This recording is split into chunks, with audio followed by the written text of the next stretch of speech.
Hi cutie patooties, welcome to mini blog. ಇವತ್ತು ನಾವು visit ಮಾಡಿದ್ದೆ ಸೆಂಟ್ ಫಿಲೋಮಿನಾಸ್ ಚರ್ಚ್. ಮೈಸೂರಲ್ಲಿ ಅವ್ರ ಮನೆ ಹೇಗೆ ಫೇಮಸ್ನೋ ಹಾಗೆ ಸೆಂಟ್ ಫಿಲೋಮಿನಾಸ್ನು ಫೇಮಸ್. ಸೊ ಇದನ್ನ ಬಿಲ್ಡ್ ಮಾಡೋಕ್ಕೆ ನಾಲ್ವಡಿ ಕೃಷ್ಣರಾಜ ಅವರು ಹೆಲ್ಪ್ ಮಾಡಿದ್ದಾರೆ. ಇದನ್ನ 1933 ಬಿಲ್ಡ್ ಮಾಡಿದ್ರು ಆ್ಯಂಡ್ ಇದು 173 ಫೀಟ್ ಎತ್ತರ ಇದೆ. ಇದನ್ನ ನ್ಯೂ ಗಾಥಿಕ್ ಅನ್ನೋ ಚರ್ಚ್ ಸ್ಟೈಲಲ್ಲಿ ಬಿಲ್ಡ್ ಮಾಡಿದ್ದಾರೆ. ಇದು ಏಷ್ಯಾಲೇ ಸೆಕೆಂಡ್ ಲಾರ್ಜೆಸ್ಟ್ ಚರ್ಚ್ ಆಗಿದೆ.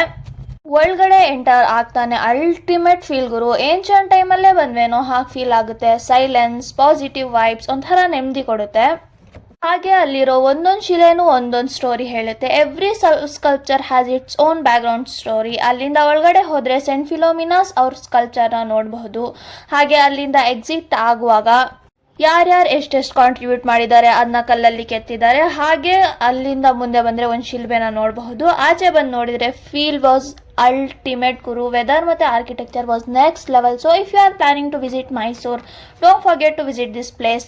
So like my vlog and subscribe my channel ಅಂತ ಹೇಳ್ತಾ, ಸೊ ಇವತ್ತಿಗೆ ಇಷ್ಟೇ. ಮೀಟ್ ಮಾಡೋಣ ನೆಕ್ಸ್ಟ್ ವ್ಲಾಗಲ್ಲಿ ಅಂತ ಹೇಳ್ತಾ ಈ ವ್ಲಾಗ್ನ ಇಲ್ಲಿಗೆ ಎಂಡ್ ಮಾಡ್ತಾ ಇದ್ದೀನಿ. ಬಾಯ್.